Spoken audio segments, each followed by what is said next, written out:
This is Talk CNY, presented by NBT Bank, a semi-monthly podcast by CenterState CEO, Central New York's premier leadership and economic development organization. Join us as we meet the people and explore the projects driving the regional economy forward. Thanks for joining us for Talk CNY. I'm Katie Zilcosky, Director of Communications at CenterState CEO, and your new host. This year, we are starting our first episode by taking a look forward at the year 2024 ahead, but also taking a little look back at 2023.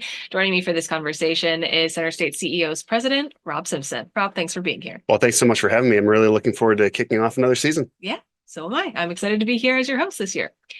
So like I said, we are starting off with 2023, taking a little look back before we look into the future. 2023 was a big year for Central New York.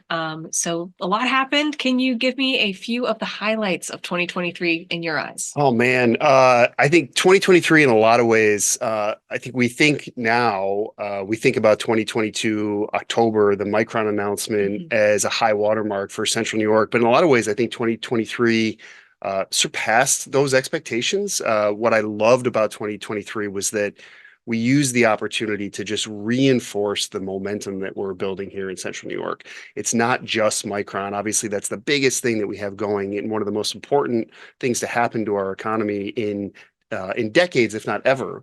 But 2023 brought a whole host of new wins. We opened City Center in downtown Syracuse, one of the last large remaining vacant buildings in downtown that hadn't been redeveloped, is now this beautiful new office space for Hainer Hoyt and CX Tech and a number of other businesses.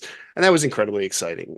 We were able to announce a major investment from TTM Technologies, a California-based company that makes communications hardware and components. They're in the radar and sensing space, microelectronics, and they announced a $110 million investment, creating a couple of hundred new jobs here in Central New York. That's remarkably exciting. Again, stacking wins and building momentum.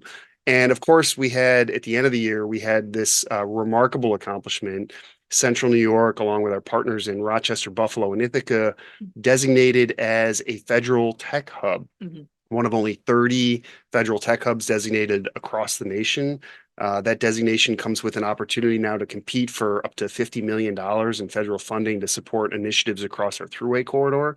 And it opens the door to massive amounts of downstream federal funding that we would have never otherwise been able to compete for. I think, to me, 2023 was the exclamation point, basically letting the world know that 2022 wasn't a fluke. Micron wasn't a fluke. They came here because this was a region on the rise. And in 2023, I think we demonstrated that our ceiling is still a lot, really far above our head. Yeah, I mean, and on that note, looking into the future a little bit here in 2024, it sounds like we have a good, steady foundation, a lot of momentum, like you said, going into this new year. And to get a little bit of perspective from a lot of our members, each year we conduct the economic forecast report. And right now, so we went out, we talked to members of the business community, took a survey from them. We take all that data from them, compile it into a report that then gets released at the economic forecast breakfast on January 31st. So that report is still being put together. It's very detailed, lots that goes into it, but we do have some preliminary data points that we can share with our listeners today. The first one I want to look at is some of that. You said fluke earlier, that maybe some people could think that in the very beginning. So there was some skepticism. Our last year's report showed that. Shocking. Yes, exactly, right? That there was some skepticism around some of these really big major projects. Will they come to fruition? But this year's report, 68% of our respondents said that they were either somewhat more confident or much more confident that these major economic development projects will come to fruition. So what do you think made the difference in going from skepticism to confidence for a lot of our community? Well, listen, I think I've been doing this long enough to know that, skepticism is just an inherent characteristic here in Central New York. I do think that the community is making progress at not always thinking that the sky is falling when good news is being announced. I've seen the way people are reacting to some of these announcements. It's just very different right now, which is very rewarding. That said, I think there's a couple of things. As it relates to Micron specifically, the community had a chance over the course of 2023 to get to know this company. They got to watch the company spend massive amounts of time here in Central New York, to start to hire people here in Central New York, to engage with different community-based organizations, and to make significant investments, millions of dollars into a clean room at OCC, $10 million into STEAM education, science, technology, engineering, arts, and math, including the STEAM school in downtown Syracuse. Big major commitments that the company is making in workforce and education and community engagement that I think, taken together over time, reinforced perhaps a narrative that, okay, this company, they're real, they're here, they're in this with us. Whereas, in October of 2022, people might have said, oh, okay, it's a nice flashy announcement, but, what are they really going to do? Now we've had a chance to see it. I think, moreover, in 2023, the community had a chance to see that we weren't putting all our eggs in the Micron basket. Obviously, as we said before, it is the biggest thing and the most important thing that we are working on. That said, we continue to put these wins together, small businesses expanding, and companies hiring, the Tech Hubs designation, that I hope project confidence to our community that our elected officials, our public sector partners, our private sector partners are working in concert with one another to execute on our strategy. It's not about projects, right? Mm-hmm. Each of these projects is a remarkable accomplishment. It's something to celebrate. But these projects are the outcome of investment in strategy over a long period of time, to rebuild our center city, to focus on microelectronics, to put Central New York back into a place of economically global relevance. And I hope that sustained activity, sustained strategic investments are what is fueling some of that confidence.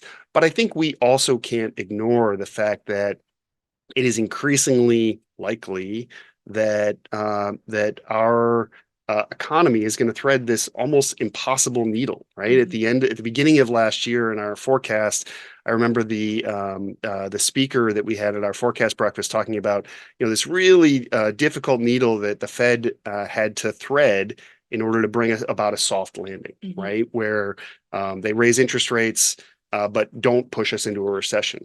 And increasingly, it looks like that's what's going to happen. Interest rates have stayed high. Inflation has come down. Jobs and economic performance have stayed strong. And I think that those macroeconomic conditions are also part of what's contributing to people's confidence.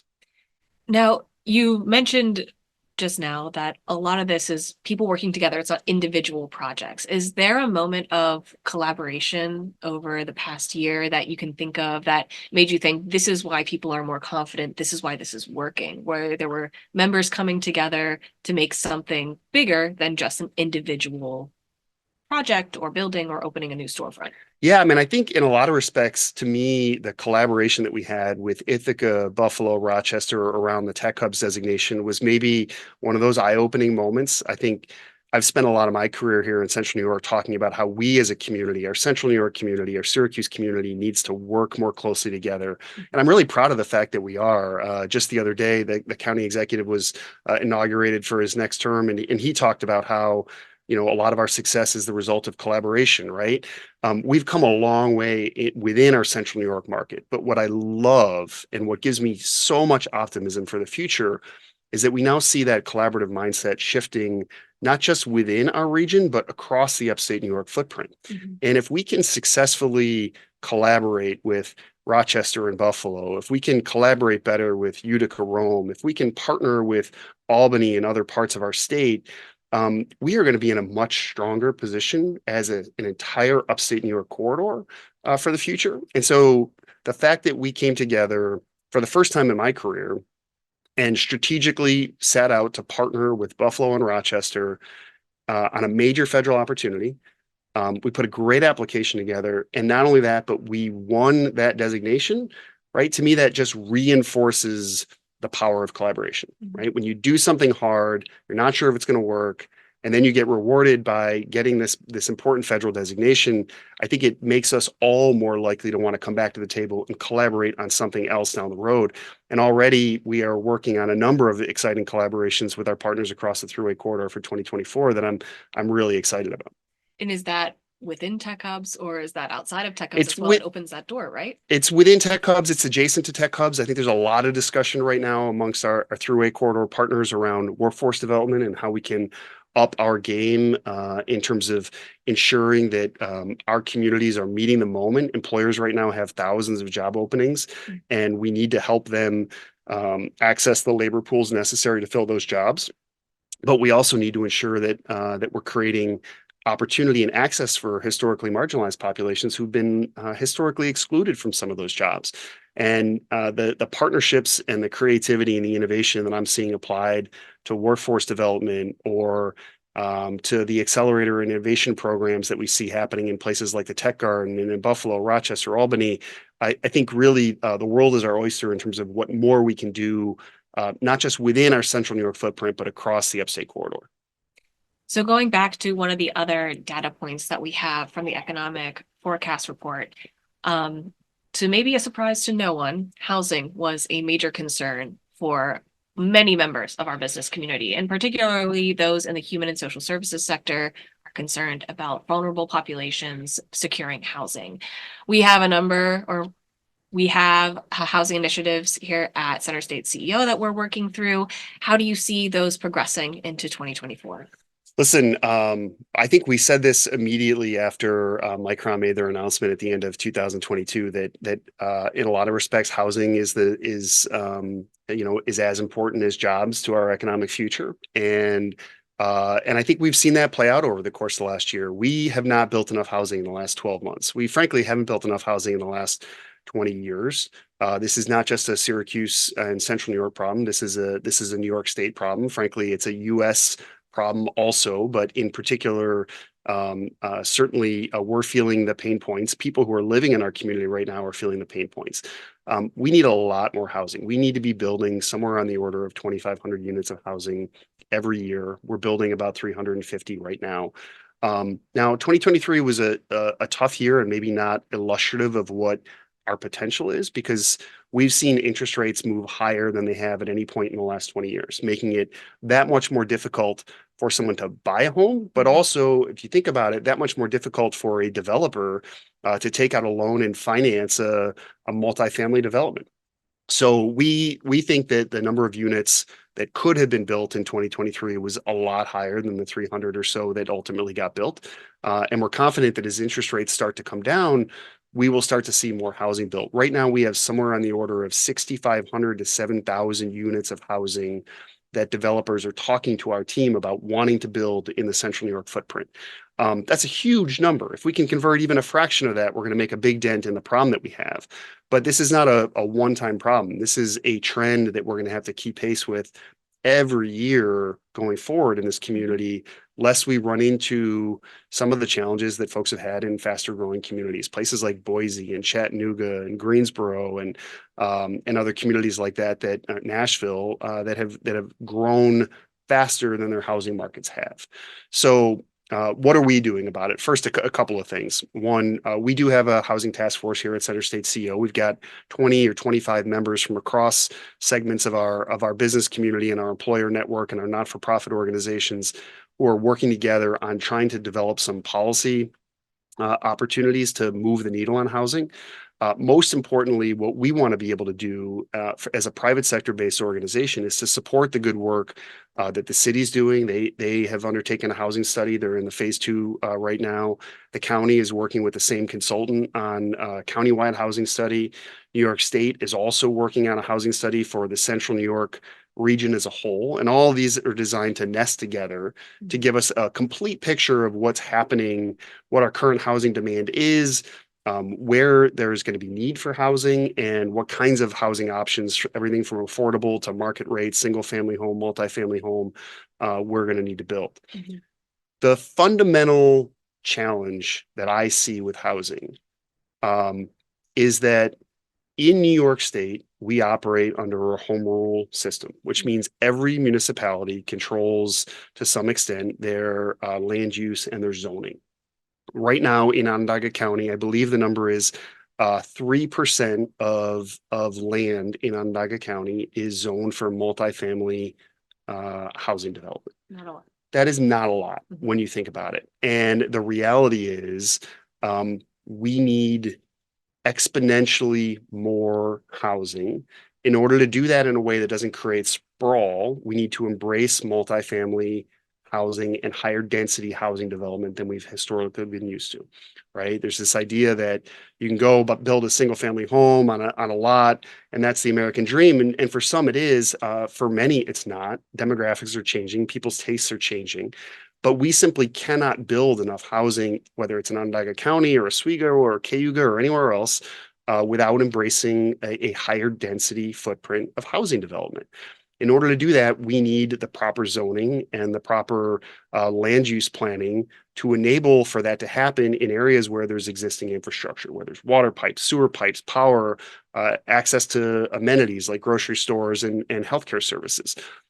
So one of the big things that I hope that CenterState can do over the course of the next year or two is to really work with our local municipalities, to work with our state, city, county, our towns and our villages to find ways to grow the amount of land that is properly zoned for multifamily housing in areas where we have existing infrastructure. If we can do that, if we can make it easier for developers to build, if we can give them more options for building, I'm confident that we're going to be able to meet this moment.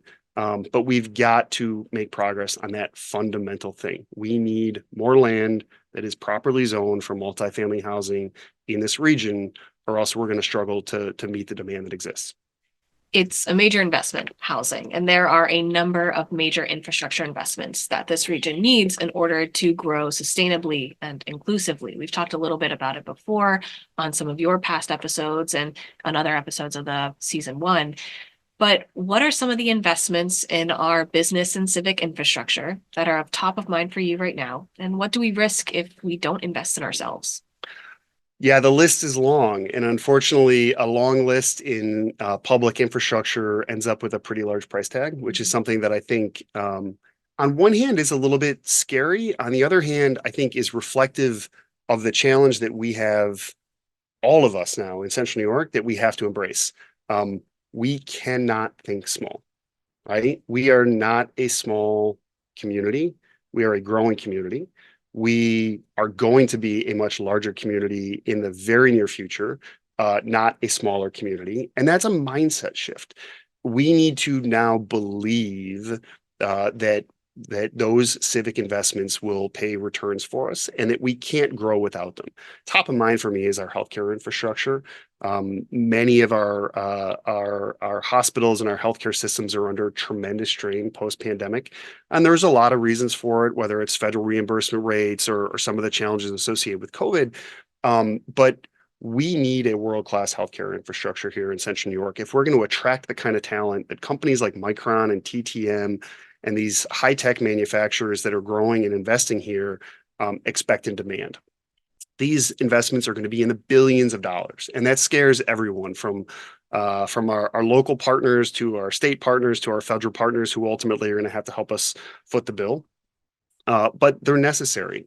Some of our healthcare systems and some of our healthcare facilities are extremely outdated.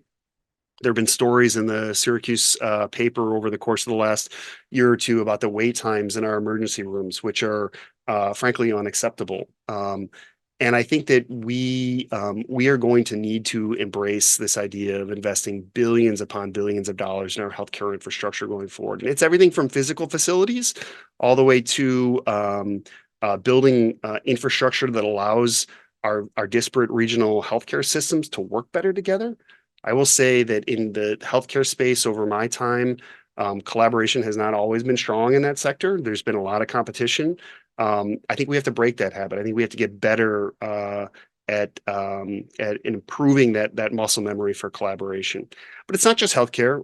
We are going to need to figure out how to invest in more educational facilities, right? If we really grow our population by 100,000, 125,000 people over the course of the next 10, 15, 20 years, we're going to need more schools, right? And how do we do that in a way that maps to the types of population growth that we're going to anticipate?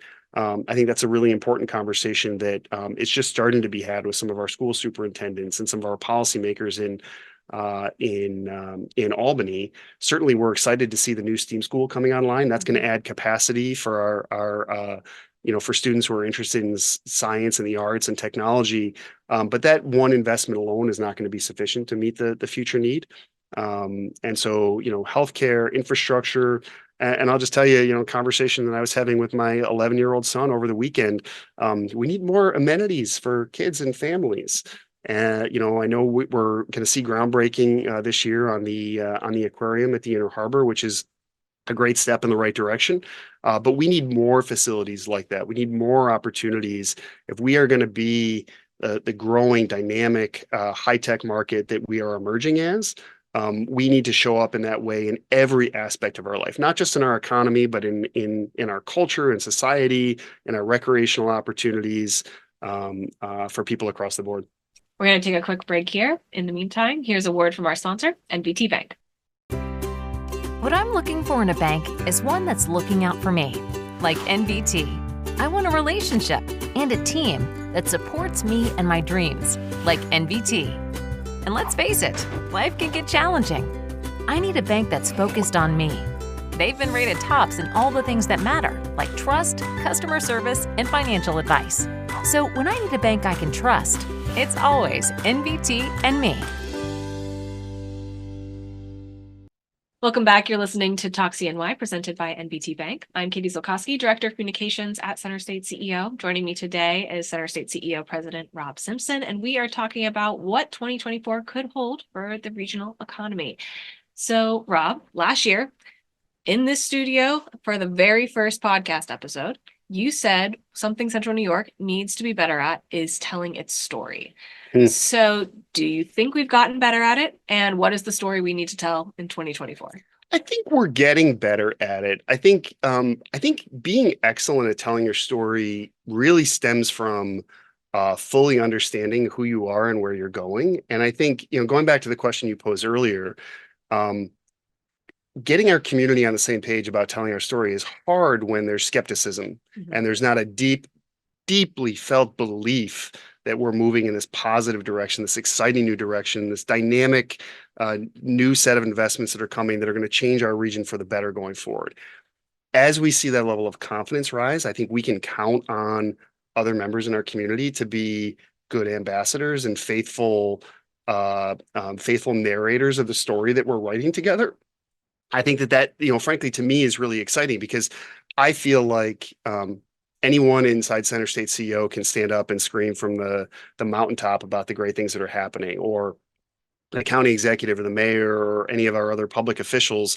And there's only so many people that are going to listen, right? What I think the average person in Central New York, they listen to the conversation that's happening in their neighborhood or around their dinner table, and how are they feeling and experiencing our community. And the more people begin to experience our community as a growth community, the more people who experience that sense of positivity, that hope, and they feel that momentum, they're going to communicate that to whoever, whether it's a spouse or partner sitting across a dinner table, or whether it's a colleague who is at a trade show on the other side of the world that they may be talking to.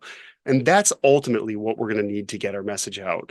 I think at the end of 2023, we relaunched a project that CenterState CEO has partnered on with Advanced Media. That's something that I'm very excited about. This is CNY. This is CNY.com is a great opportunity for all of our region's residents, both employers and those who live here, to share with their networks.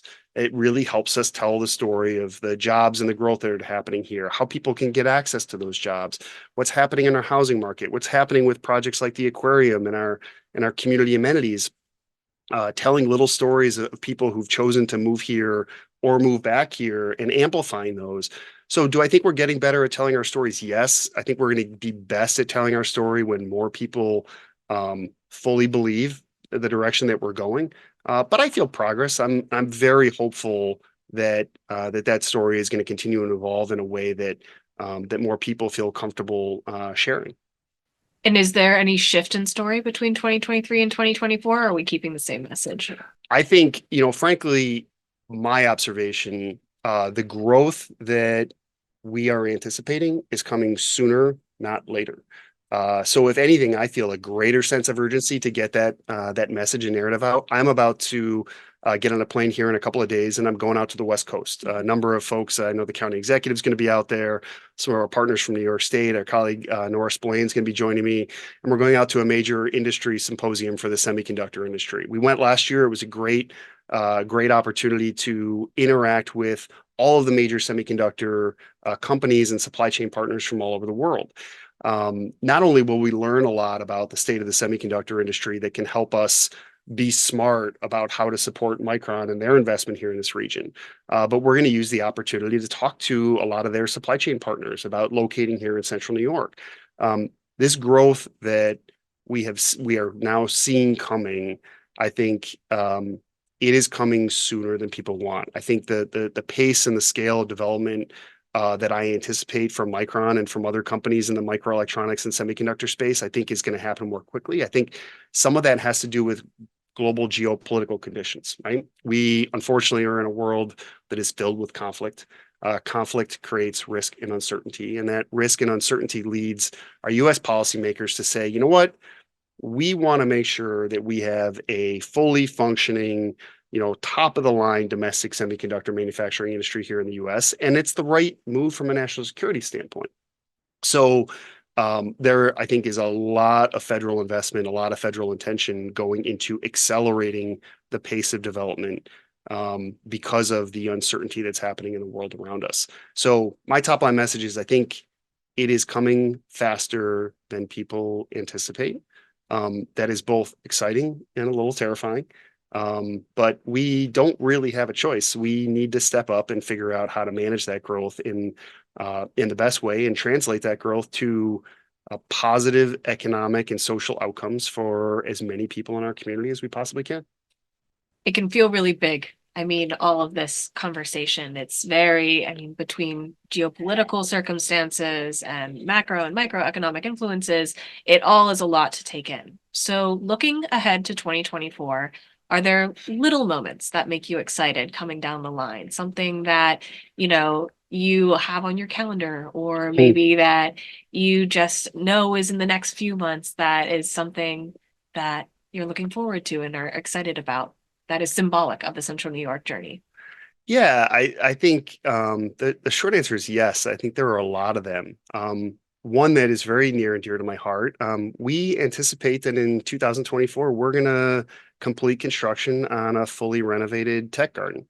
That building that was first renovated from an abandoned parking garage into an incubator back in 2004 is getting a complete makeover. If you drive by down Harrison Street right now, you'll see the building completely ripped apart. In the next week or two, we're going to start to see steel go up on the roof, and you're going to see this new structure start to take shape. That's incredibly exciting for me because it is something that is emblematic of the strategy that we set. The strategy being, we need to start more companies than we lose in Central New York if we want to win the economic future. And the Tech Garden embodies that spirit of entrepreneurship and innovation. And to be able to make this what is going to be more than a $30 million investment in completely renovating that space and making it a state-of-the-art incubator and accelerator is something that I'm incredibly proud of. We're actually, as an organization, we're very focused in 2024 on making sure that when we reopen those doors, we do it in the most complete and comprehensive way we can. But that's something that I think 2024 is going to bring the opportunity to reopen that facility, and I'm wildly exciting. I'm also pretty jazzed about the opportunity that I anticipate in 2024 to travel across the ocean, most likely to Asia, whether that's Singapore, Taiwan, or other places in Asia to talk directly with a number of supply chain companies from Micron. We're in the early stages of starting to talk about what those kind of trade missions might be, right? Something that we would partner with the county and with the state and with Micron on. But that's a really fun thing to be able to think about, traveling across tens of thousands of miles, traveling across oceans, and meeting people that could be new partners of ours, and having the chance to tell them the story of what's happening here. Similar to what we did with Micron, I'll tell you that one of the most exciting things that I had an opportunity to do during the whole Micron recruitment process was just the chance to tell Micron who we were and what we've been trying to accomplish and where we think we're going. That was so much fun because this organization's been at the center of trying to craft that narrative for a long time. And so the chance to do that again with other partners that we hope to welcome from all over the world to Central New York is something that I'm really looking forward to. Obviously, I love to travel. I love different cultures. I love to see new places. But most importantly, I love to be an ambassador for this community. And I'm really looking forward to that. Well, Rob, thank you so much for joining us here today and for kicking off season 2 with a good outlook on 2024. Thank you, Katie. Yeah. CenterState CEO's podcast, Talk CNY, presented by NBT Bank, is available on clickcny.com and all major podcast platforms. After each episode, you can join us on Click, where we'll continue to talk about this topic and provide additional resources and links. In Click, you can listen to or watch every episode of Talk CNY. Click is CenterState CEO's digital chamber platform, where our members connect, learn, and receive support from our staff. For new episode reminders, be sure to subscribe in your favorite podcast listening app. If you're enjoying Talk CNY, consider leaving a quick review or a 5-star rating.